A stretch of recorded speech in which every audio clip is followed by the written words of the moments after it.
Good afternoon, everybody. Welcome to the Scrutiny Programme Committee. We start off with item 1, apologies for absence. We have apologies from Cyril Anderson, Clive Lloyd and Paxton Hood Williams, and I believe Lyndon Jones as well, who said if he wasn't here, he sent his apologies. He hasn't been feeling too well. Do we have any other apologies at all? No? Okay, thank you very much. Do we have any disclosures of personal and prejudicial interest? No? Okay, thank you. Anybody want to say anything under prohibition of whipped votes and declaration of party whips? No? Okay. In that case, we'll move on to the minutes. And my machine is just frozen, right? So, let's take minutes for an accurate record. So on page 1, page 2, page 3, page 4, and page 5. Is everybody happy to accept the minutes as an accurate record? Yep, I shall take silence as consent. Item 5 then is public question time. I understand we have no questions, Bridge. So in that case, we shall move on then to item 6, which is the scrutiny of cabinet member portfolio responsibilities. And today we're going to be looking at litter and community cleansing and energy policy. And we're going to start off with litter and community cleansing. So can I welcome Councillor Mark Thomas? I understand, Mark, you're accompanied by Jeremy Davis, the group leader for Parks and Cleansing, and Stuart Willingdale, the team leader for cleansing strategy. Do you want to say a few words to start off, Mark? Yes, if I could, please, Chair. I suppose it would be remiss of me not to talk briefly about we've got a report here looking back on the last year or so's performance from our cleansing team, and strategies we are putting forward to tackle these issues going forward. And we can't look at a report or talk about that without reflecting on the pandemic and the impact that's had on all of us, all of our lives, and not least of all the service and the staff within it. It is important for me to, at this time, take the opportunity to thank the efforts of all the staff and the managers and supervisors involved in the area. It's been a really, really tough period. Obviously, with from the times that we're all aware of during the height of the lockdown, where people couldn't access cafes, bars, etc., people were then using, which was great in one hand. I mean, we're not to criticize our parks, beauty spots, beaches. But that, as we all know, brought tremendous challenges for this service to deal with. And I think we did that heroically, and that's not least of all down to the staff. And it also, not only did they have to deal with unprecedented amount of litter and the consequence of that, but at a time when we had severe restrictions on how many could travel in a cab together, and the deployment of those resources was really, really challenging. So instead of sending a team out, 4 people in a vehicle, for example, as we would have done to tackle a hotspot or a rough where we'd had problems reported to us, we were having to send separate vehicles with numerous people, individuals in some of them, and no more than 2 in a cab, sort of thing. So it led to a lot of challenges, which I'm glad to say that the team, across the board met heroically, and I'm forever grateful for that. And we're starting to get back on top. We are playing to a certain degree, a little bit of catch up, because during that time we lost a lot of man-hours effectively in our ability to get around and tackle a lot of these areas. So we are still, investing in the service. We've employed some in the region of about 15 extra staff to deal with the issues we had, and with us wanting to improve the service for the coming years. In front of you, I know it was all issue, Chair, but as it's a lengthy report, it's 12 pages long. There's a lot of detail in there and a lot of statutory responsibilities we have to perform, and hence the longevity of the report. I'm happy to go through it, but I'm aware you've got another cabinet member waiting after me as well, so I'm quite happy just to move in and take questions. I know some questions have already been forwarded from the committee, and I'm happy to look at questions, but there are no particular highlights I want to pick out from the report other than what I've alluded to. It's just the highlight for me is that our, the staff's attitude in trying to deal with the issues that we've been faced with.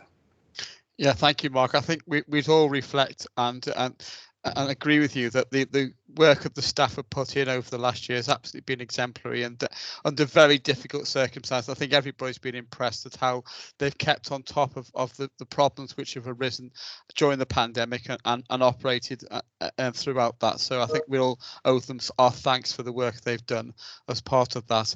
I'm going to take the report as everyone will have read it, so we're going to go straight into questions if that's okay. And I'm going to start with Councillor Chris Holly, who I believe has a question on performance and trends. Chris. Yeah, thank you very much, Chair. And like you just said about the staff, I think everybody appreciates that. But can I also say a lot of members put in a lot, actually collected the green bags and the food bags and left them outside their homes in many cases, and right across the board. And I think that has to be recorded as well. And I know many of the people on this call that did exactly that. So I think it was a supreme effort by the staff and the members. There is within the report there's a system by which you use to categorise roads and cleansing. I wonder if you could explain that to us. I think it's LMES, is it, or something of that nature? I wonder if you could explain that to us and let us know, because it gives a list of how we compare to other parts of the country. Surely that's a very difficult thing to do. We've heard all the stories about Swansea and various other parts of the UK about how dirty they are. But how do you quantify it, and how is it done, and how is it checked independently? Thank you, Chair. Chris is referring to paragraph 6.2, Mark. Yes, it's LEAMS, LEAMS. It is. It doesn't roll off the tongue about what it stands for, but yeah, it is a monitoring method of grading the cleanliness of streets, and there is a set criteria.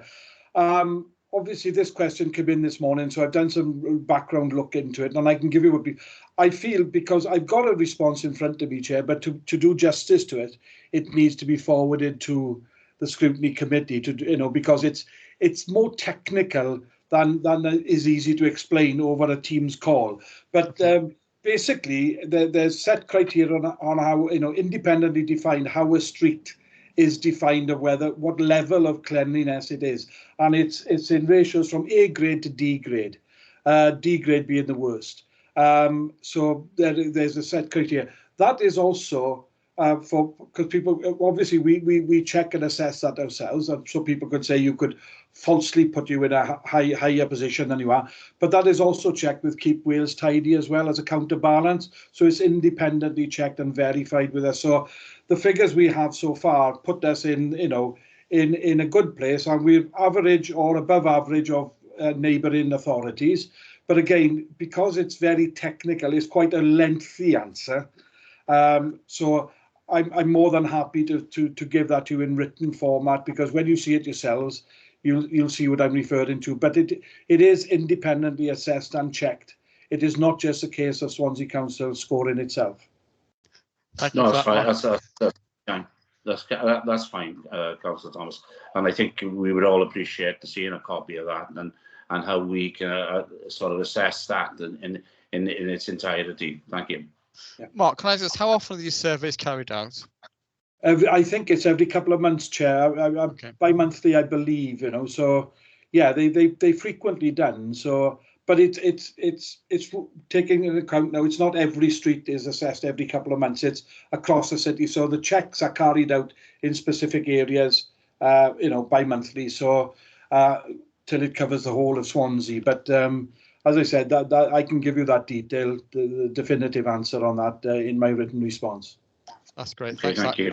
Chris, you want to move on to your next question? I can't. Can you read it out, Peter, please? You're asking about community budgets being utilised for additional cleansing services. Yeah, it's come to light that in some of the larger wards, part of the community budget is used to supplement the cleansing regime within those wards. Mark, can you give us an understanding of this? Because community budgets, to be honest, should be used obviously for enhanced community facilities.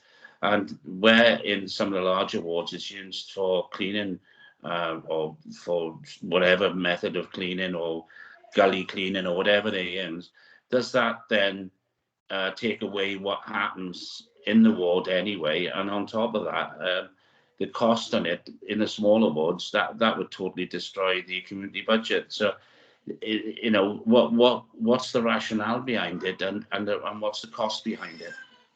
Right, again, I'm not sure, I haven't got at hand, again, because the questions only come in this morning, I haven't had a chance yet to get the cost in. I can provide that to you in written format, obviously, but the gist of it, what it's about is, with your community budget, you are free to, providing it's legal, you can use your community budget, as you know, for any means that are legal, and we've had requests from councillors if they could use a community budget for this process. So it's not something, you know, we have to make that available to any. To put it into context, there are only 2 wards where this is currently used.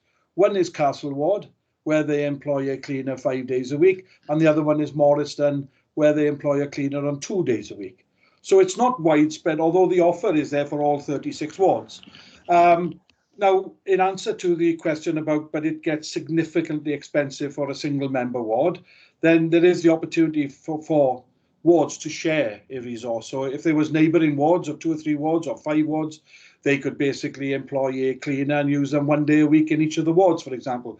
So there's a lot of opportunities there to sort of share. Again, I haven't got the costing at hand, but that can be supplied to you. But in answer to, does it take away from what should be a free service, the work and allocation of that resource is directed by the ward councillors, not by the cleansing service. So if a ward councillor is, you know, or ward councillors employ a street cleaner provision and they want that person to do X, Y, or Z, then they forward that to the cleansing manager, who directs that person to do something that would be outside of the norm.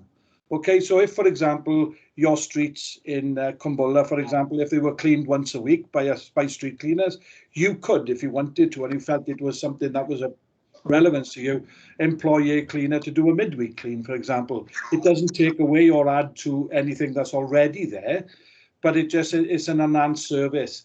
As I said, because community budgets are lie totally with if community councillors ask from the community budget, then we have to deliver or try to deliver that service. But it is open to any community councillor. Sorry, I'm mixing up councillors with community budget. With any councillors, I thought it was more known about, to be honest, Chris. I didn't realise that every ward wasn't aware of this service, although it's clearly not heavily used. It is there at the disposal of anyone, you know. So, but on the costings, I can forward you the costings. Well, I think if it would be possible, Councillor Thomas, but you can see the concern that other wards would have is the fact that if you were spending more money in one ward proportionally with a community budget, well, surely all the wards should be treated the same, because, you know, that's the general cleaning regime that we have. So there is a concern, but if we could have the costings and then see just exactly what has gone on with the community budgets in other areas. Yeah, I don't see that if a particular ward employed a cleaner, for example, to do extra cleaning, that shouldn't detract from any other ward. That's because what they're asking for is something above the norm. You know, we have a regular, it could be emptying bins more often, it could be washing bins more often. You know, we've got our set routines within the service of what service we can provide, and that goes across all wards.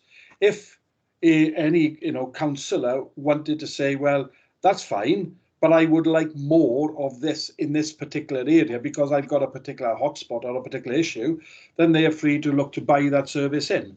And it's not designed to be detrimental or damaging to any neighbouring or any other wards. It's just the fact that they are using the community budget for this service, which in many cases, you know, we do expect that service as a norm, then put it this way. But what you're saying is this community budget is then used to go over and above the norm. Absolutely, it's to do, yeah, and that's my understanding is, because I don't control community budgets or how they spent. My understanding from community budgets is, providing it's legal, you can spend that money on anything you like. So it's an individual choice for an individual councillor. Okay, I think that point's been made, Chris. Of course, the community budget expenditure is on the council website, so you can actually see the costs on that anyway. Wendy, is this a follow-up of this? Otherwise, I'm going to move on. Yes, it is really, because I wasn't aware, like other people, I suspect, that you could spend your budget in this way. I think it would be useful to see, some costings around this, and that I think is what is going to be provided. It does make it seem, or it does seem to be rather more difficult for a single ward member to go down this route than if you are in a multi-member ward, because in a single member ward your money has to cover a very wide range of options, so to say. I know in my ward I don't employ anyone to come in to do any extra litter picking. I have to go out myself, and I suspect it may well be the same in other single members wards. We have to get out and litter pick ourselves. I've just been doing it this afternoon. So okay. It'll be interesting to see what comes out of this in terms of figures, etc. Okay, I think that point's been made, Wendy. Thanks very much for that. Okay, Terry, you want to come in about service level agreements on cleansing? Terry Hennigan there still? Is he there? He was here a minute ago. The cabinet member has mentioned that certain streets are graded A, B, and C, and whatever. So, do we have any sort of community service level agreement, or is it put together citywide? Are you referring to the operatives, Terry? No, not really.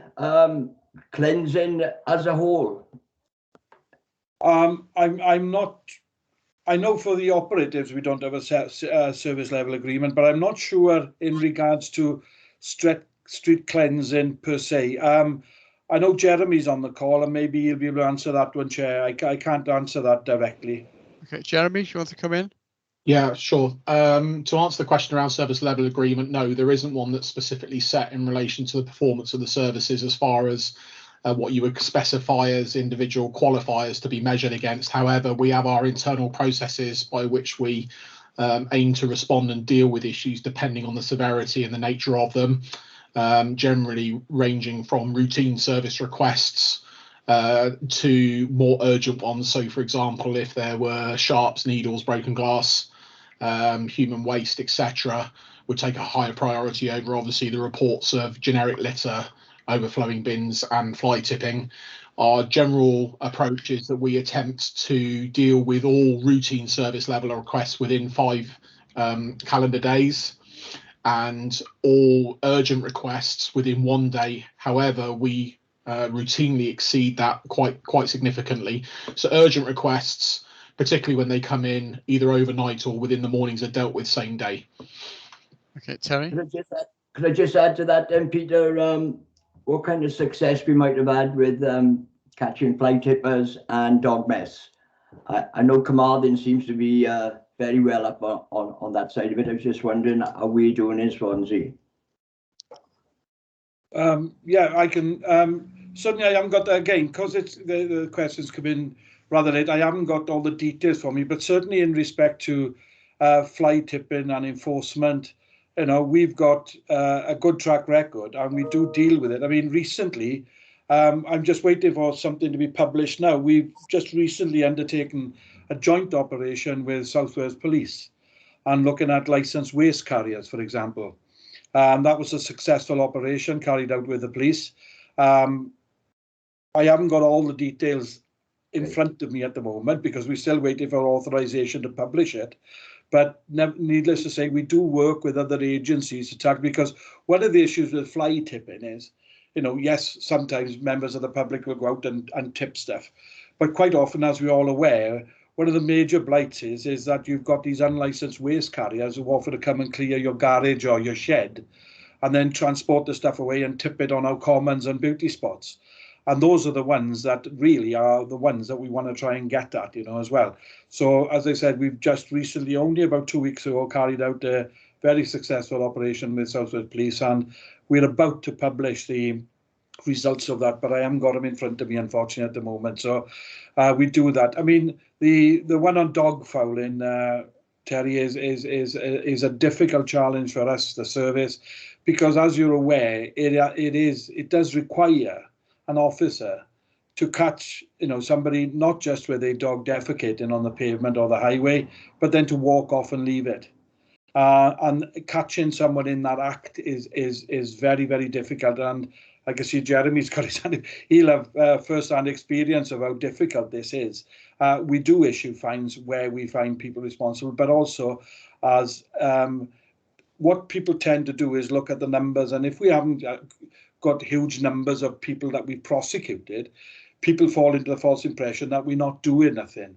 I mean, I know Jeremy will step in here because he's had personal experience of this, is where we do encounter and challenge people on an ongoing basis. That doesn't always lead to a fixed penalty notice or something, but I'll step back for Jeremy to answer, if I may there, Chair.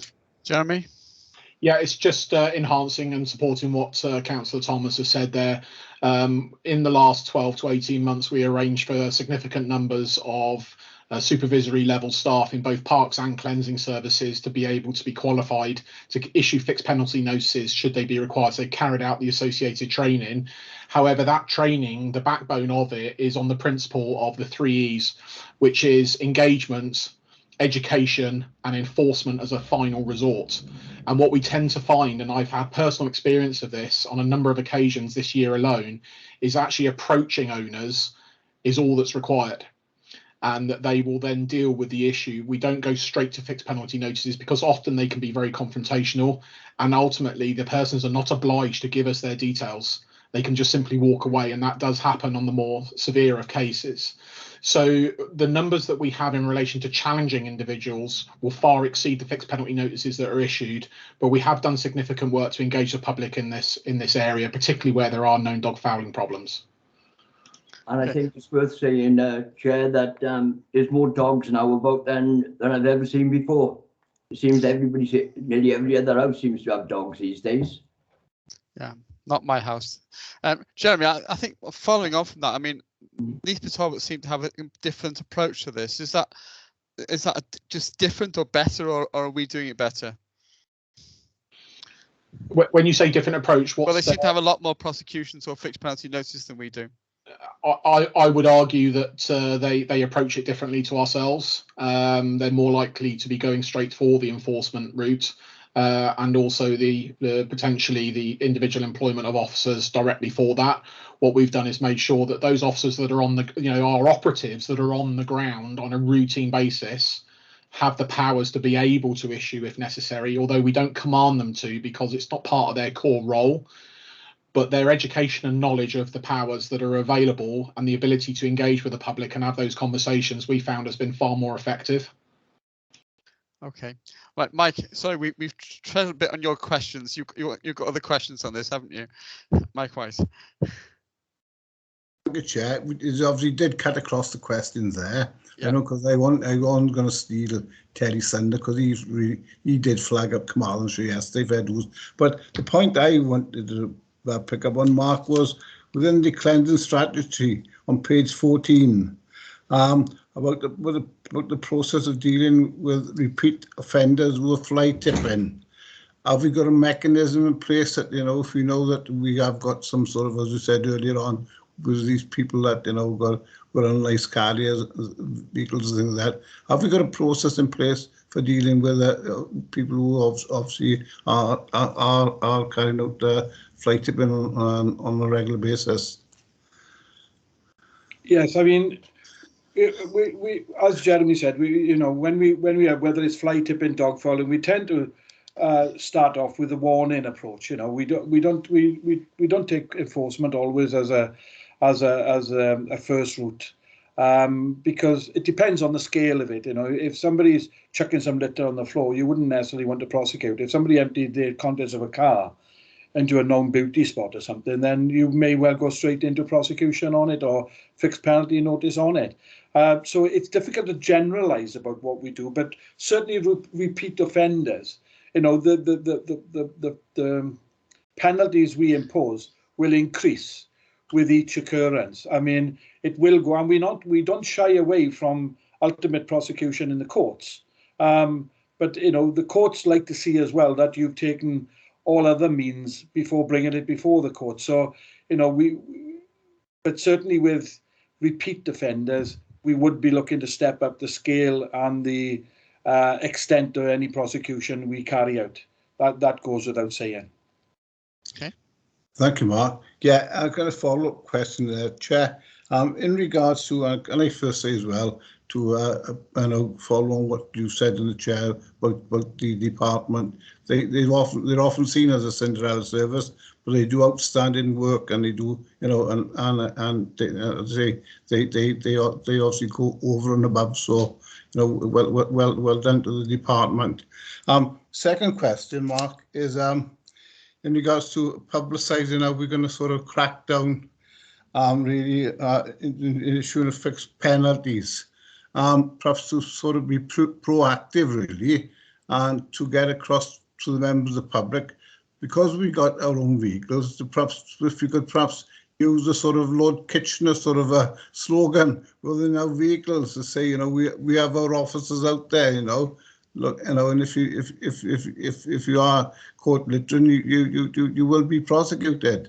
It was just thought that could be a way forward with getting a message across.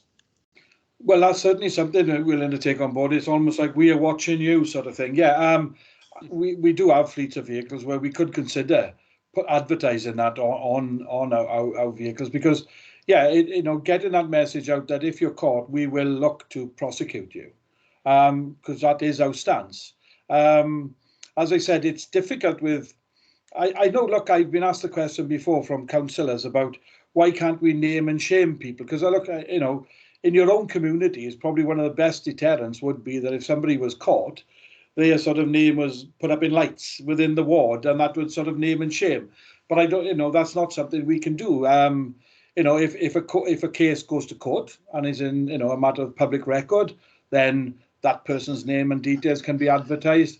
But in fixed penalty notice, my understanding is that's not something we can do, because if somebody accepts a fixed penalty notice, pays the appropriate fine, then the matter is closed. And I don't think that we are allowed then to share that data and information of that offender on a more general stage. So, but certainly we can, you know, the only thing we can advertise is the amount of prosecutions or fixed penalty notice we issue. And I know sometime earlier this year, I did supply council at a full council meeting with the numbers. It was as a result of a question asked, and I can't remember exactly when it was, but we did publish the figures of fixed penalty notices issued. I think it was over the last 3 years, but they don't come to mind at the moment. But that information is readily available. I wouldn't argue the case of probably if the more you advertise it, the more as a deterrent it can be, and I accept that. But yeah, more generally, and again, as I said, I'm waiting. We will be issuing a press release shortly on this exercise recently carried out, as I informed you earlier, with the police. You know, that is definitely something. It's just waiting to get all the details and an agreed release, because it was a joint operation. We have to get it signed off by the police as well. So that is something that's imminent. I think we're just days away from issuing that. And I think that will send out a strong message as well, you know. I think those figures were an answer to a question at last council, Mark. Yeah, I know they were quite, they were this year. I couldn't remember when, yeah. Okay. Chair, before I can make the last point, Mike, yesterday, within page 21, Mark, about the consideration being about operators cleaning the top of drain covers, would that be based more or less based around the autumn and winter time because of excessive leaf fall? No, I think that was just generally as they went around on their normal duties. I mean, Jeremy is much closer to this, but my understanding is that we were looking, rather than deploy a crew, a gully cleaning crew to a block drain, to discover that all it is a few leaves on top. The drain could be running very, very well underneath, and it's just the surface water can't enter it because there's leaves. We've all seen it. Then we are trying to, and I don't think it's fully implemented yet, but Jeremy will add to it, I'm sure, that the principle is as our street cleansing teams go around the localities, they check, they've got a stick or a probe or something with them, and then they clean out that particular the grid, so that the water can go down. And that's because they're in that area, they service in that area anyway, and part of their duties, rather than deploy, and we've done this on many occasions, members of the public ward councils have complained about blocked drains. We've sent a gully tanker out there to discover that 5 minutes later they've cleared the blockage because it's just on the top, but that crew has been diverted, might have travelled 20 miles there and back just to clear a few leaves off the top. So it's not best use of resources. So that was about. It is a proactive way of so that we can then only deploy our gully teams and crews to the actual block drains. But Jeremy, I don't know if Chair Jeremy wanted to come in on that. This is initiative, I think, anyway. How close are you to block drains, Jeremy? Yes. I have all the exciting topics to go over. In this particular instance, I'd just take you back a little bit that the service has undertaken a significant service review and change in the last year. We undertook to look at the operatives and how they were functioning and what their duties were, and that we're moving away from the term of a litter picker. They are cleansing operatives which have multiple functions required within their role, and that's around the overall scene as they're moving and working throughout their rounds. And if they identify areas as they're working with the new structure of working supervisors that we've got on the ground that they need to deal with there and then, they stop the round and complete those works before continuing. And on occasion, we'll accept that a round might not be completed for standard litter picking and cleansing. And this is part of that function. And what we've introduced, particularly in the last few months, following on from specific concerns in a single ward, which applies across the board, is to make sure that as cleansing operatives are carrying out their rounds, is to visually assess drain covers as they're passing them. And if they see that there is coverage on them, to clear that. If they're able to poke through the drain with their litter stick and picker, the detritus that's there, they do so. If they can't do that, it's then reported back, and then we send a further team in to be able to do a clearance. If that can't take place, it goes to highways then for them to send out the full gully cleaning crews. And we're finding this very successful. And with the rollouts, we should see clearance of drain covers as routine work. The other thing around leaf fall is we do provide an enhanced service over the leaf fall period with additional mechanical sweepers and operatives to try and deal with leaf fall for the sort of 3-month period that it is. And that's to aid, obviously, not only in the visual side of it, but safety in relation to pedestrians and also flood prevention. So, Jeremy, if these cleansing operatives come across fly tipping, are they meant to report it straight away, or? It's a really good question, Chair, and it's actually something we're looking at the moment. So what we're doing, that's part of the change in the duties. Now, in the past, we probably would have had a van with operatives just drive past it because we have a litter, we have a fly tipping crew. What we're doing now is we're encouraging teams to stop and deal with it there and then. Where we've had a bit of a crossover with that is, for example, somebody leaves a mattress outside the front of their house because that's a bulky collection for waste, and they've paid the waste department to come and collect it, and our crews have taken it away thinking it's fly tipping. Oh, fair enough, yeah. So what we're doing at the moment is we're in the middle of a project at the moment for introducing a digital solution for cleansing, which will mean they will be able to check when they come across fly tipping, see whether it's already been reported. If it has it been assigned to a fly tipping crew? They can then deal with it and close that job so the fly tipping crew don't go to it. They can also cross-reference it with a bulky collection to see whether somebody's paid to have that waste taken away. And that's part of an ongoing digitisation, what we're calling mobile working in-cab solution that we're working on at the moment. So, of course, if it's a mattress or something, they'll have, and it's not been paid to be taken away, they'll have to get a crew to come and take it. They obviously can't carry it themselves. It depends on the size of the vehicle they're in. So if it's one of our crews in a smaller vehicle, if they're in one of our larger tipper vans, we've been telling them to pick it up and take it away and report in that they've dealt with it, so the fly tipping crew then don't go back to the place where we already had a team there in the first place. Okay, that will certainly help me when I'm looking for fly tipping around my area. Right. Okay. Yeah, Anybody else? we're working on it, Chair.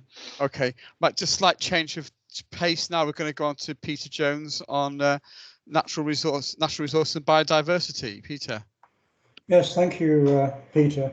I was very pleased to see in the report, Mark, in particular in paragraph 2.2, a reference to the impact that litter dropping can have on wildlife.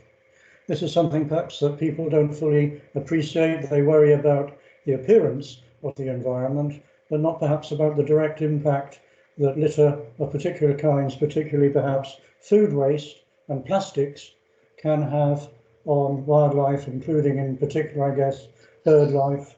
We've all watched herring gulls, for example, fiddling around with disposed food waste packs trying to extract food. And the problem, of course, the problems are twofold. One, the food that people drop can be harmful to the species that are trying to consume that, bread in particular and similar foods. But also it's detrimental to their general sort of well-being. There's particular concern perhaps in relation to beaches. I, and I'm sure many other members and officers, are engaged in the past in beach litter picks, and we're all aware of the consequences that litter on beaches can have, particularly in terms of, for example, netting. I've seen gulls, for example, with their beaks trapped inside netting, and again, species that have consumed plastics with obviously harmful and negative consequences. So therefore, my two questions, I guess. One is, to what extent does the council engage in particular beach litter clearing, in addition to what might be happening in the sort of terrestrial environment? And then second, to what extent are we making the general public aware of the negative wildlife consequences of the litter picking, litter dropping, sorry, Chair. Thank you, Chair. Thank you. Mark? Yeah, well, as far as beach litter picking and cleansing, we've been involved in a huge amount of that, particularly we do it every summer anyway, well, all through the year, but particularly at summer periods, as you can imagine. And this summer and last summer, particularly at a high level, deploying extra resources.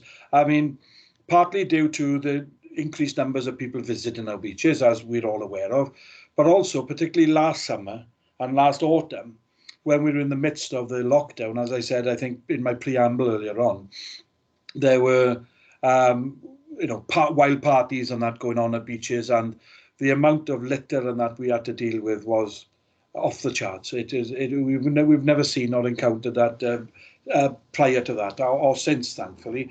So yes, we work in tandem continuously with our cleansing operation with Keep Wales Tidy, but also there were a number of voluntary groups operating along Swansea Bay and along a number of our beaches, and we worked with them, supplying them with bags, helping, and then taking all the material that they collected away as well. But it was a huge undertaking, and of course, as well as litter from the beaches, as you're aware, Peter, isn't just what people leave. A lot of litter on the beaches comes in from the sea on the tides.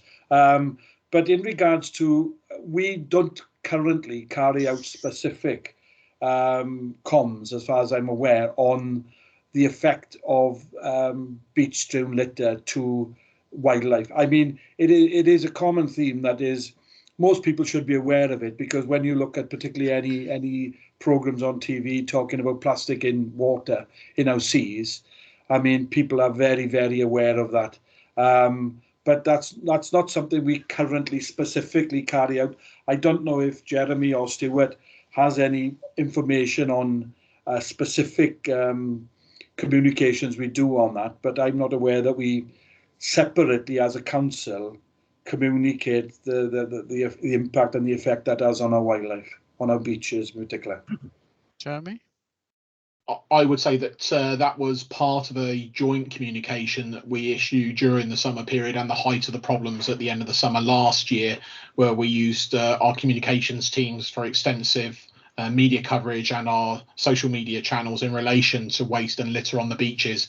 But in relation to it being specifically targeted around wildlife impact, I would agree with Councillor Thomas's answer on that one, that we didn't do a specific targeting in relation to that. I think so. That some thought be given then, perhaps, to notices being placed on the more popular beaches, obviously Swansea Beach itself, but also Langland, Caswell, Oxbridge, and so on. Some kind of clear photographic display drawing attention to the potential impact on wildlife of litter being left, and trying to plead with people to take their litter home. I know we do it to some extent already with notices at various popular beaches, but perhaps people don't realise the impacts they're having.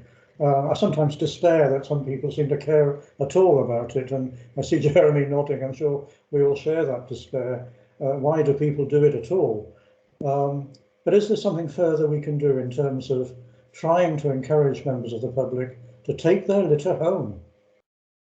Yeah, I mean, certainly that's something we look at. We can take away and look at specifically in regards to animals. I mean, as you probably all are aware that during the last year or 18 months, we introduced the new, "Don't be a tosser" campaign slogan, which we put on all our bins, and particularly in our beauty spots and areas like that.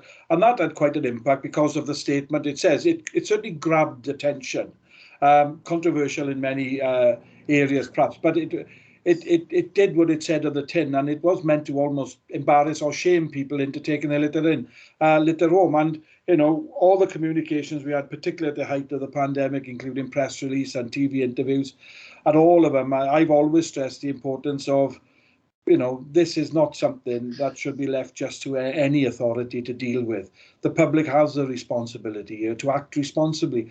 And what's interesting, I'd say the majority of people who visit our beaches go there by car. The majority, not all by any means, but the majority. And people, it's quite fascinating. I know, Peter, you said you can't get your head around and understand it, and neither can I, because people will get out of their car and they'll take their sandwiches and their flask or their bottles or their whatever down to the beach, which are full and quite heavy. And then they drink them and eat them on the beach, and they're empty. So to bring them back, if the bins are full, or you just put them back in the car where you had them from and take them home and dispose of them. And not only that, you can recycle them at home as well, better than you recycle on beaches and that. So there's a win-win for everybody. But and the bit that really does fascinate me is, if I was to visit Caswell Bay, I visit Caswell Bay because it's a beautiful place to visit, or Langland or any one of them, So if I was to go to Caswell Bay, the attraction is that it's a beautiful, clean beach. But I'm prepared to get up and leave it not beautiful and not clean. And that is really trying to get inside the psyche of people who would do that, because you wouldn't come back again if everybody left their litter there. Then it loses its attraction overnight. So people should act responsibly and take that litter away with them and take it home if the bins are full. Thank you, Chair. Yeah, thanks for that. I think the other. Could I? Hang on a sec. I'm going to call you in a minute, Will. I think the other phenomenon, of course, is people disposing disposable mass just left lying around everywhere, which also can impact on local animals. Dogs and things could pick those up and swallow them as well. Okay, Will Thomas. Thank you, Chair. Sorry, I wasn't sure if you'd seen I was here. I have seen it. Don't worry. Yeah, thanks. Yeah, but basically, I think the council did a very good job. I was in constant contact with Jeremy and Mark in the summer during the pandemic. The amount of litter on Langland and Caswell was astronomical, and obviously on other beaches in Swansea as well. But obviously, I was getting contacted very regularly by a number of residents, and I think the council in large did a very good job at cleaning up. The only thing I would say that we could take away and improve, and it's not easy, is to do it a bit earlier because of the link with and this links in with tourism a bit more, because I think the crew were turning up about, correct me if I'm wrong, Jeremy, but I think it was about 7 a.m. every morning.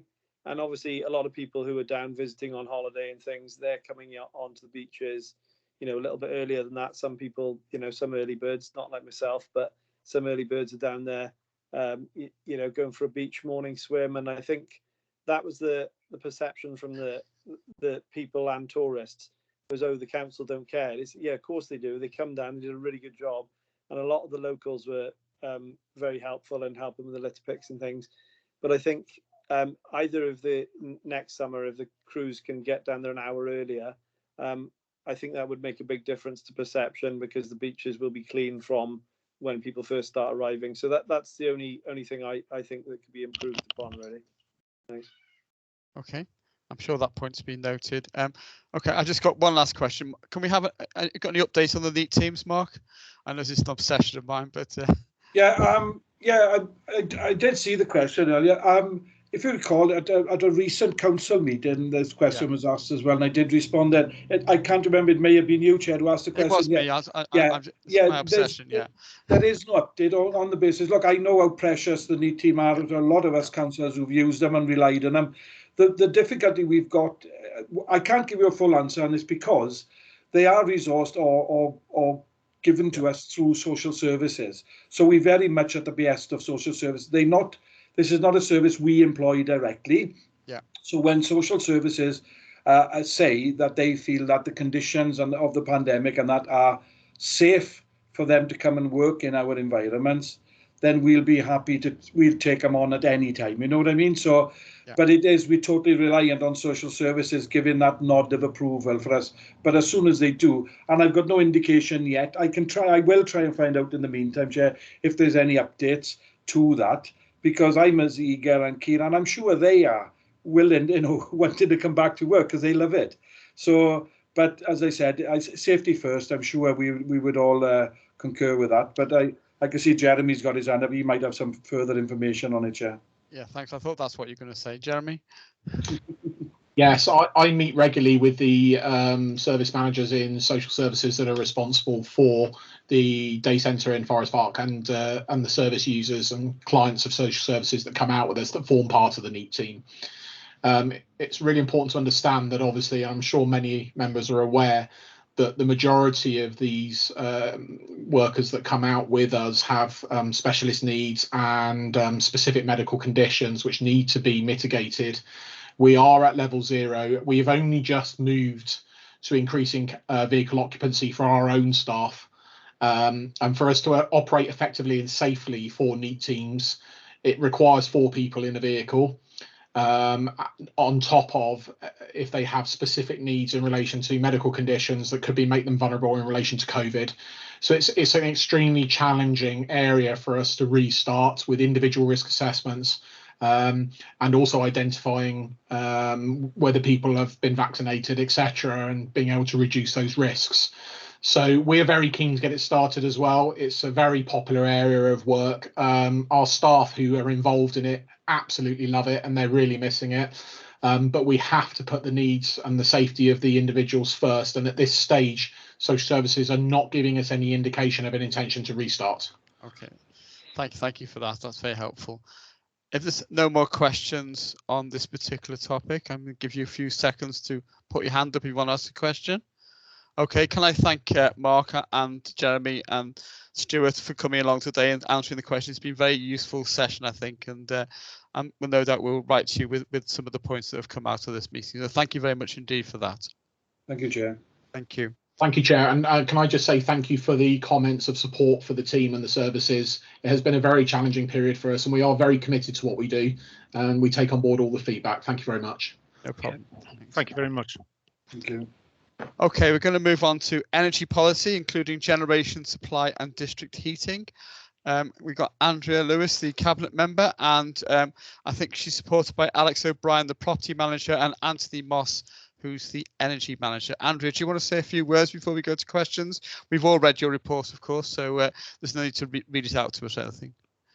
Yeah, thank you, Chair. I won't prolong the meeting too much further, but I think it would be remiss of me not to thank not just Tony and Alex, who are obviously on the call today, but obviously there's a relatively small team of people doing some extraordinary things in terms of energy and tackling climate change across the council.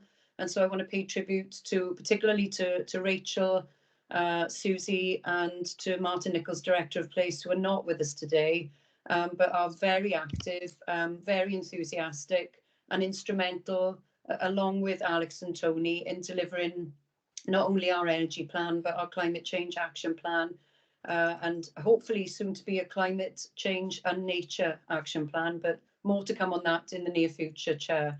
But I'll leave it there. I'm happy to go straight to questions if members are happy with that. Yeah, thank you for that. It's a very comprehensive report, actually, so thank you for that indeed. Peter Jones.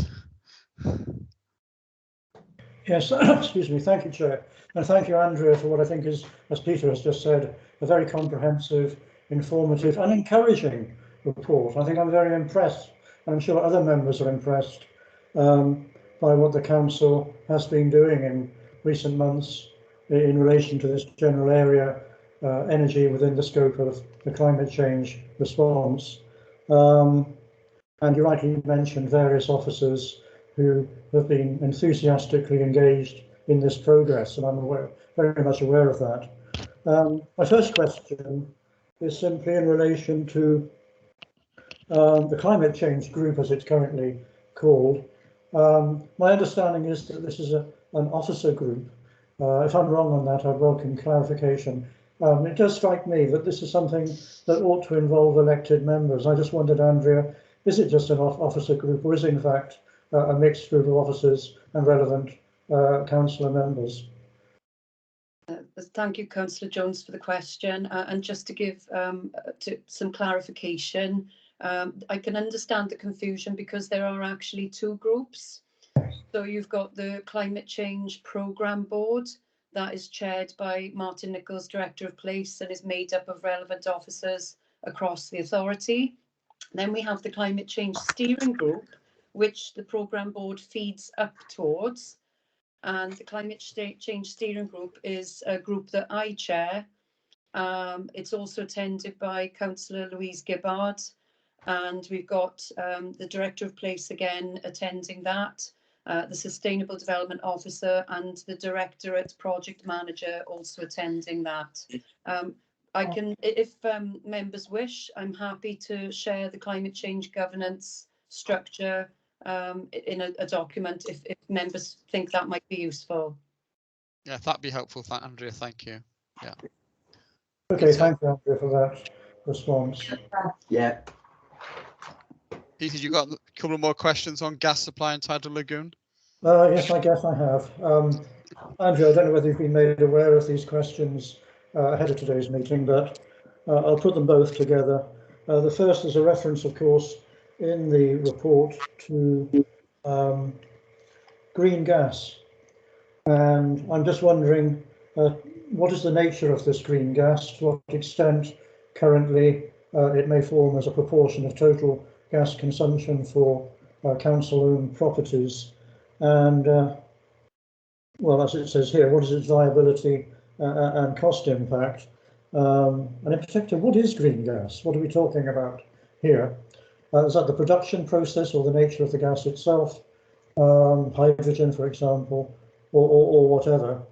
And then a related question, of course, in terms of the tidal lagoon, the Swansea Bay tidal lagoon. Obviously, this is a project that's been talked about and worried about for many years now. And I'm just wondering if you can tell us what is the state of play in relation to this? Is it still a realistic prospect, or is this something that just isn't going to happen? Thank you, Chair. Again, thank you to Councillor Jones for both questions. If I can answer the Tidal Lagoon question first, and then I'll defer to Tony Moss, our Energy Manager, in terms of the gas supply and provision. So just to give assurances, we are still very much committed to delivering Dragon Energy Island. The current state is that we've submitted a bid to UK Community Regeneration Fund to develop the outline business case, and we expect to hear back from them shortly if the bid has been successful. The council has also engaged with Welsh Government and UK Government, but specifically Welsh Government on its Marine Energy Challenge, and we're awaiting the next stage to be announced, which will determine the best way forward. So we are very much committed to delivering Dragon Energy Island, and it's a hugely exciting proposal in terms of green, completely green energy regeneration, and there are multiple facets to that. But we will, of course, at the right stage, go out to procurement to the right developer to help us develop that, and I think that will largely determine what is delivered at that site. But I think it's fair to say that the proposal will be hugely exciting, a game changer, not just for Swansea, but for the UK in terms of a pioneering project that could be replicated and could essentially mean that the UK could be completely sustainable and independent in terms of their green energy supply. If we had 7 lagoons, for example, then that would make a massive difference to the energy supply for the UK.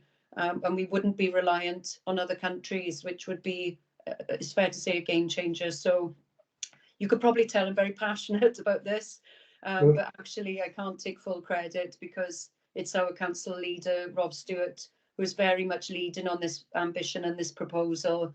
And if anybody can get it across the line, I'm sure it's our leader, Councillor Stewart. So I'll defer to Tony.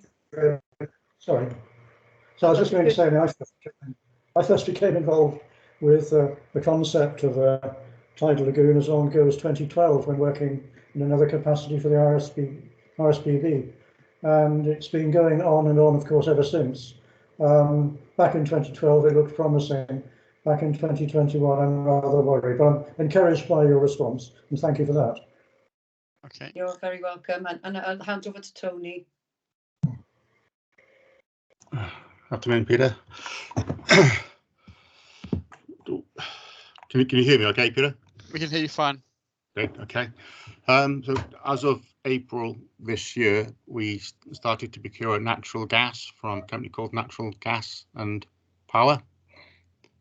That process has now successfully been completed, and there's an opportunity to open consultations or discuss with them the purchase of green gas, which is a biomethane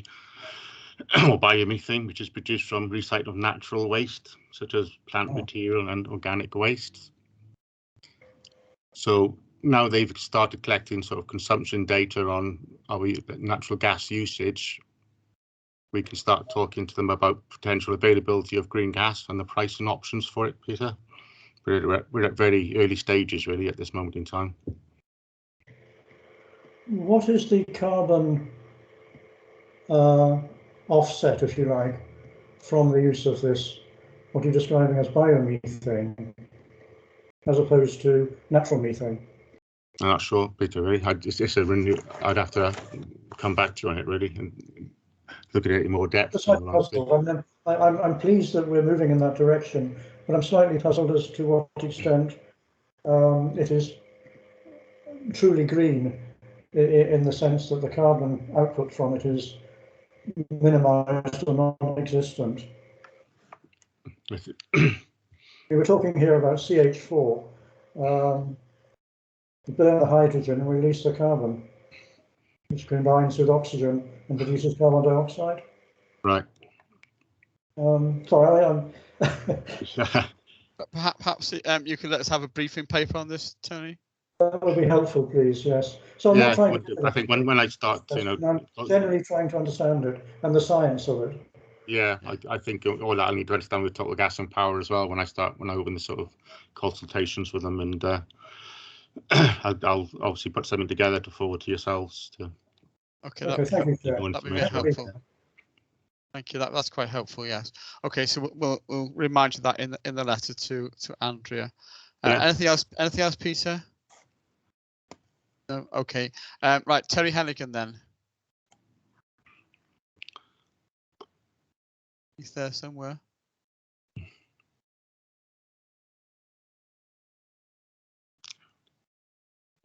No question, really, just to say congratulations to Andrea and her team on that wonderful performance of the housing department and the new home strategy. Congratulations. Okay, the new environmentally friendly homes. Yes, absolutely. Yeah. Okay, Jeff Jones. Yeah, I don't aim to equal Peter Jones's expertise on, green issues and so on, but it was interesting. We've got green gas and then we had natural gas. Even though we're actually moving down that line, and I'd be interested to see the response anyway. How does this conflict, with the move towards, I think it's hydrogen heating in homes? I think we've upgraded all the houses with gas heaters and so on, and now they're actually going to be phased out over the next few years. So, is there a conflict there? And with regard, sorry, if I can put another question, with this Dragon Lagoon or whatever, we're actually bidding for what? Is it something to kick off the project and then the private contractor will actually move in? Can you clarify? Andrea? Yes, I think I did. Perhaps Jeff didn't catch it, or Councillor Jones didn't catch it. I did, in my response, explain that the bid is about helping us prepare an outline business case. And then we will inevitably, once we have the business case, we'll go out to procurement. But this lagoon, we hope, will have UK and Welsh Government supportive funding, as well as private investment. So that's what we're bidding for, is to prepare the outline business case. So we're bidding for money from the Welsh Government to commission that. Is that what you're saying? We're bidding for money to prepare the outline business case. I'm not, unfortunately, close enough to it to give you specific detail. That's as much as I know. But it's the Welsh Government we're bidding to? I believe that's who we're asking for funding from, yes, yes. Okay, fine, okay. And Jeff's other question, what was the other question, Jeff? The other question was about hydrogen boilers, I believe. Yeah. Jeff. Yes, it was, yeah. Yeah, so this is a very interesting question, and I'm afraid it's not really a short answer and not a straightforward answer, because I think the reality is that where we currently stand, we don't know what the future grid will look like. It could have a percentage of hydrogen, for example, or we could, if there's a will and a way with national policy and with the grid providers, have 100% hydrogen in the grid network, but this will take a long time.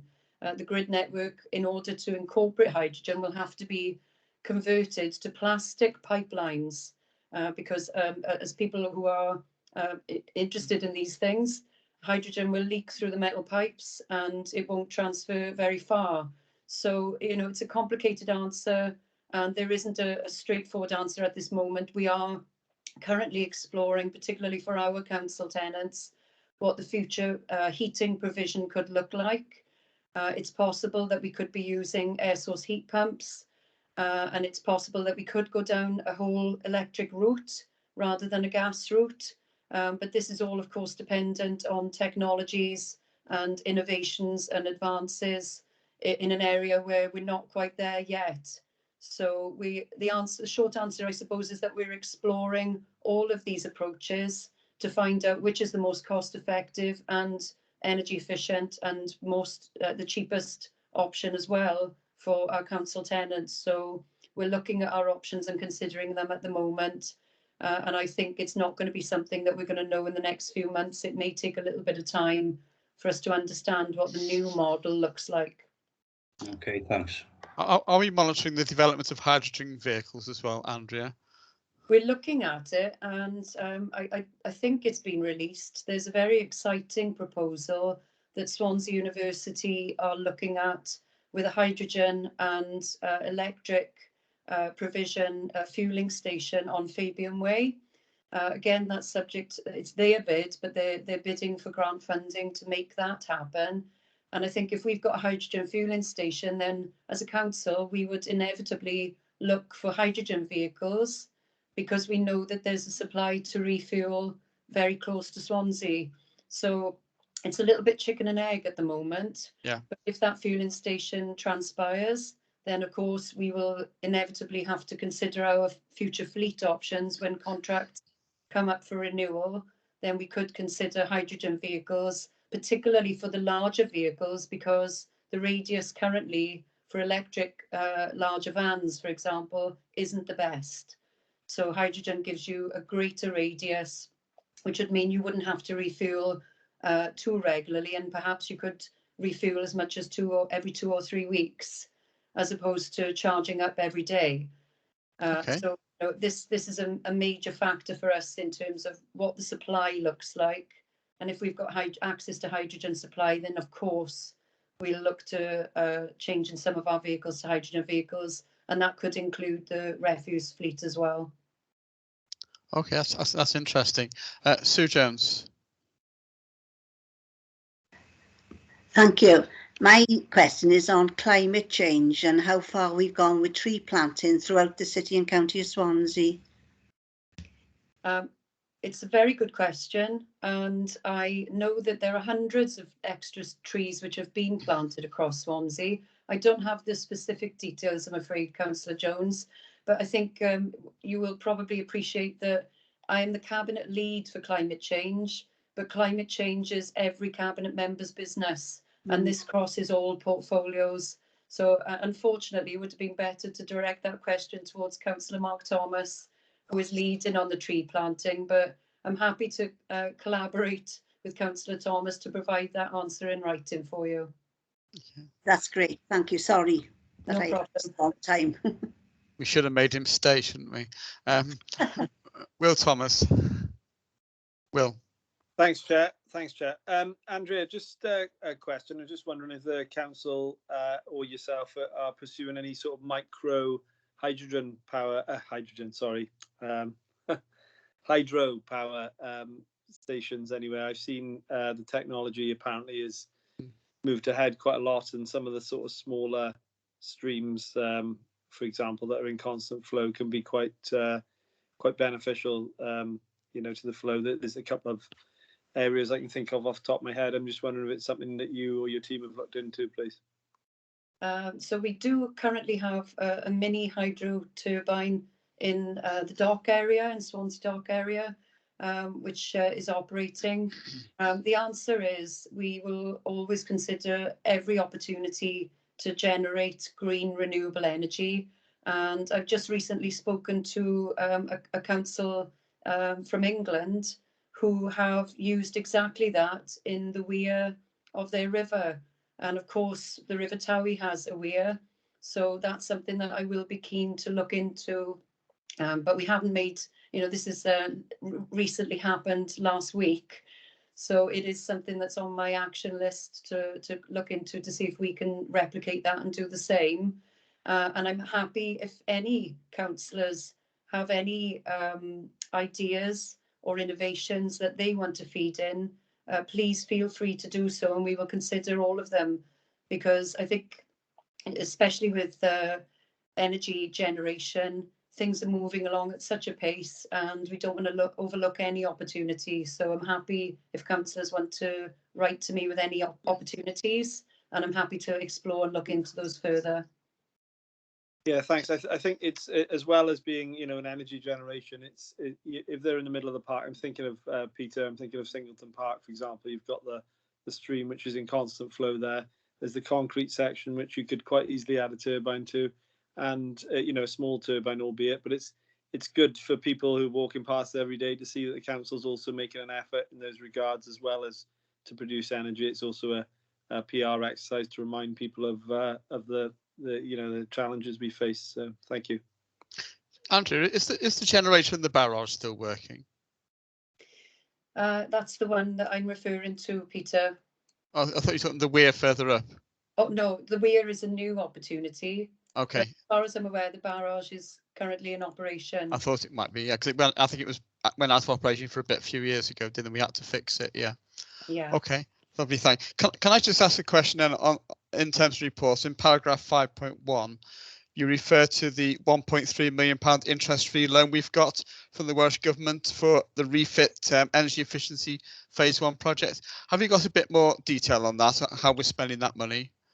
Yes, I have.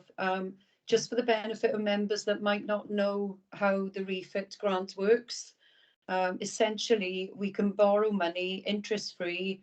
We can use it to make energy savings on our public buildings, and then the savings that we make are used to repay the grant. Right. So it's an excellent opportunity that's too good to miss. The investment in the energy conservation measures that we've taken, just to give a few examples, such as upgrading LED lighting and LED lighting controls, taking a fabric first approach in terms of building insulation, improving heating controls, adding solar to roofs, air source heat pumps, and all of this to optimize the energy efficiency in our property portfolio. This is all measured, of course, and the current savings that we've highlighted in the programme so far to date, saving 187,000, just over 187,000 pounds in guaranteed energy cost performance savings, 379 tonnes of CO2 saved every year. And we're looking currently at a 7.4-year payback period to repay the grant. And we're in discussion with Education Services about using the retrofit service provider in our phase 2 of investment programme for schools. Okay, that's very helpful, thank you. And in terms of the solar photovoltaic farm, is there more detail on progress on that at all? Yes, so where we currently are, members may be aware that we are looking at the capped off area of Tir John, which is a grassed over area which is filled. There are future opportunities. So the area that we're looking at currently is 3 megawatts potential. We worked very closely in collaboration with Welsh Government Energy Services. They assisted us in undertaking a model on the size scenarios and the financial assumptions towards the development. There is a future potential if when we cap off Tir John landfill site completely, and when the site is ready, we could potentially expand the solar farm to a 10 megawatt solar farm. We know that the business case stacks up because we've looked at this very closely, and we've got the current position is we've got we can use either a direct grid connection using a power purchase agreement, or alternatively we can use private wire to sell to a nearby off-taker. Private wire is obviously the best return that we can hope for with a solar farm. We've recently appointed a planning, environmental and technical consultancy company towards the submission of the planning application, which should hopefully come to plan in January 2022. So that's the current position that we're in at the moment. Oh, that sounds very exciting. Presumably we're tapping any methane coming off Tir John as well, are we, for generation or something? We currently are. We will continue to do so as long as the site offers it. Yeah, obviously. Okay, Chris, Holly, you want to ask a question about low energy light bulbs? Yeah, Andrea, sorry, cabinet member. Anyway, some years ago, there was a subsidy put on low energy light bulbs. And I was wondering if we could tap in to see if there's any way in which that subsidy can be reintroduced, because it is, at the end of the day, it's probably the best way of saving energy, and in a mass way of saving energy, than for the best, the best cut in carbon for your buck, I would have thought. Thank you very much, Councillor Hawley, for the question. I've got a long memory, and prior to being a councillor, I remember attending a council event where they were giving away LED light bulbs, and it was hugely popular. To my knowledge, I don't believe that we don't do that any longer. But that said, I'm very happy to investigate if there are opportunities to restart that free service, because I think, as you rightly point out, what we want to do, of course, we've set our ambition to reach carbon zero as a city and county, not just as a council, by 2050. So every incentive that we can use to encourage the public to save energy, and I think that includes perhaps government policies and proposals to put solar on and reinvigorate the market, if you like, for owner occupiers, then I think we should be taking those opportunities. So I'm happy to explore that with the relevant officers, and I think it's a very valid point raised, and I'm grateful to you for raising it. Okay, thank you. Thanks for that. Peter, do you want to come about the scale? I think you was a question at the end that you had about scale. Yes, thank you, Chair. We're all aware, of course, that COP26 will be, the Conference of the Parties, as it's called, will be taking place sometime early in November. And we'll also be aware, of course, of the recent IPCC assessment report 6, as it's known, concerning emissions trajectories towards the end of this century. And that the central projection within that suggests that by the end of this century, on likely present policies, there will be a global temperature rise above pre-industrial levels, somewhere between 2.9 and 3.1 Celsius above pre-industrial levels. And that's disastrous, of course. Even 1.5, which of course is the Paris 2015 hoped for target, will be extremely serious. Here we are at the moment, 1.1, maybe 1.2, and we're all seeing globally the consequences of that level of temperature rise. And of course, the report also makes it quite clear, beyond all doubt, unequivocally, to use the wording that it expresses, this is down mainly to human-induced activity and has got to stop. Obviously, the local government, therefore, has a potentially enormous role to play. And again, I would congratulate Andrea and her colleagues for doing what they can, and maybe going beyond what we might even expect them to do, in trying to explore ways of contributing towards minimising or limiting carbon emission growth. But of course, it isn't enough. And we know it's not enough. Andrea knows it's not enough. I know, and everybody in this room, or these rooms, perhaps know it's not enough. What can we do? I mean, local authorities are a potential delivery mechanism. We are a delivery mechanism, but we depend upon national government in London and in turn then the Welsh government in Cardiff to give us the resource and the powers as necessary to enable us to do what needs to be done. Local authorities are willing and able to do it, without a doubt. But there's no sign of those resources and powers being forthcoming. We'll have to wait and see what COP26 produces.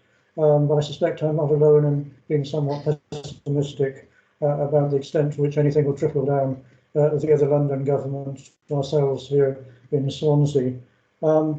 Is there anything else that we can do as a council, and what is it, and what are the additional resources that would enable us to do it? I'm sorry it's such a complex and maybe unanswerable question, but I'm just wondering whether, Andrea, you've got a view on this, or other members might have a view.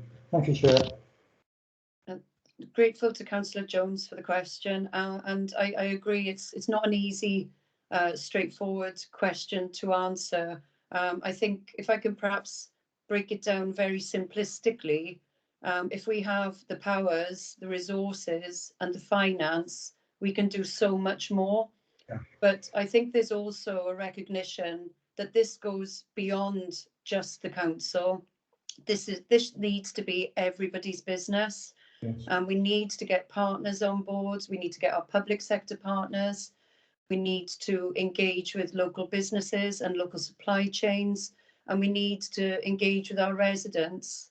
And I think there's a call to be made for all councillors as community leaders to promote this agenda, to educate and help signpost people towards grants, towards initiatives. And there's also a need to engage with our young people in schools, because they are the next generation and they are the ones that are going to be impacted by this. And they're already very passionate, they're already on this agenda, but I think there's a need for us to engage with them directly and hear them and listen to their ideas, their views, and everybody has a voice in this. Unfortunately, because of the pandemic, we did have, we were hoping to have a huge public engagement event where we had a sort of market stall type event, which I know members will remember we did at the beginning of this term, where we had, for example, we had highways, we had street lighting, you know, we had representatives from all council departments and we were able to talk directly to them. So we were hoping to hold a similar event which the public could access and they could come and speak to departments. to find out what we're doing currently, but also to engage with them on what we could be doing and what the future could hold and what areas we should be exploring that we're not exploring at the moment. And I think it's starting that conversation. Unfortunately, COVID has put that on hold at the moment. So we've been restricted in a way, but we are engaging with Swansea Environmental Forum, who've been integral in terms of their input into what our action plan could look like initially, the short, medium, long-term measures and plans. But it has to be everybody. We have to collaborate with partners. We have to engage with both governments, and we need the resources from them and perhaps some delegated powers to give us more freedom to do more and do it at pace. And so, you know, it's a very important question.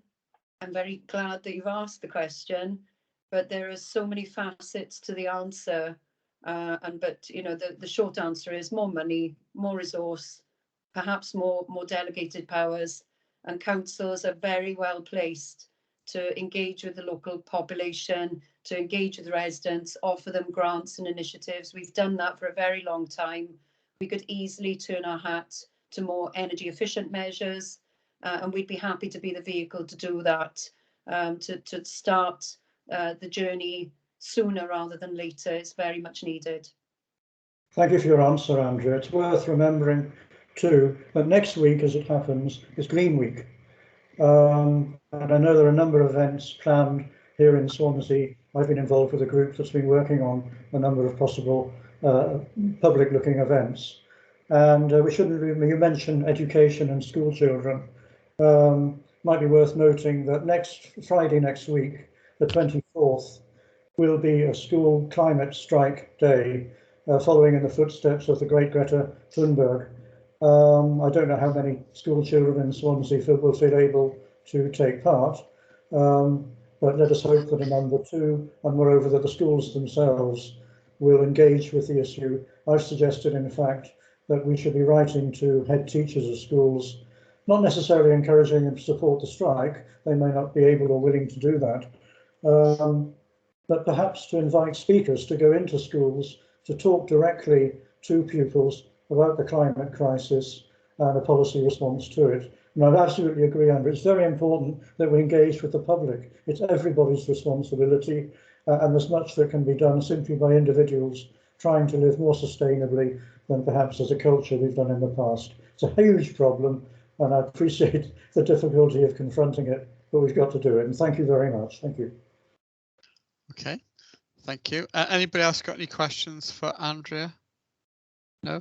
Okay, can I thank you, Andrea, for your contribution, and also the officers who are supporting you. It's been a very interesting session. I think we most probably will come back to, not necessarily in this council term, but certainly I think it's worth coming back to this regularly, because clearly it's a very important agenda for the council. So thank you very much for that. Thank you. Thank you, Chair, and thank you to the committee members. Yeah. Okay, so next item is Scrutiny Performance Panel Progress Report. And today's spotlight is on the Adult Services Scrutiny Performance Panel. Sue Jones has circulated the report. So do you want to add anything to that, Sue? No, I'm happy to present this report. I think the only two things I want to say is, again, thank you to the workforce, because they've been amazing during the whole time, and also to highlight the carers for people with learning disabilities and the problems that they are getting with the day services not up to full capacity, because a lot of these carers are elderly, and I would like to highlight the fact that they have huge problems at the minute because the day services are not up and running. But I'm happy to answer any questions within reason if I'm able to. No, I think we've got the Social Services Annual Report coming to Council shortly, so I'm sure that that question, amongst others, could be raised with the Director when he presents that report as well.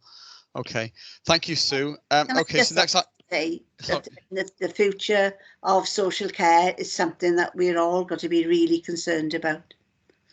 Yeah, I think it'd be worth seeing this £40 million, which the Welsh Government have given to local authorities now for social care. I suspect your panel will be asking questions as to how that's being spent, how much we're getting, and how that's going to make a difference in Swansea, Yeah. Swansea as well. So hopefully next time you report, we'll have some more information about that as well. Thank you. Lovely, thank you.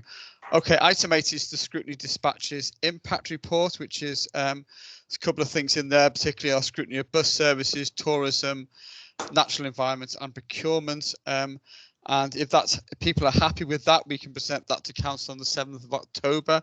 If everyone's agreed to that, yes? Okay, I'm going to take silence as consent once more. So moving on to item 9, membership of scrutiny panels and working groups. We have a Healthy City Scrutiny Working Group just about to start work. It was going to be convened by Councillor Mary Jones, but she's no longer able to do that because of her mayoral duties. So we're looking for someone else to take over as convener.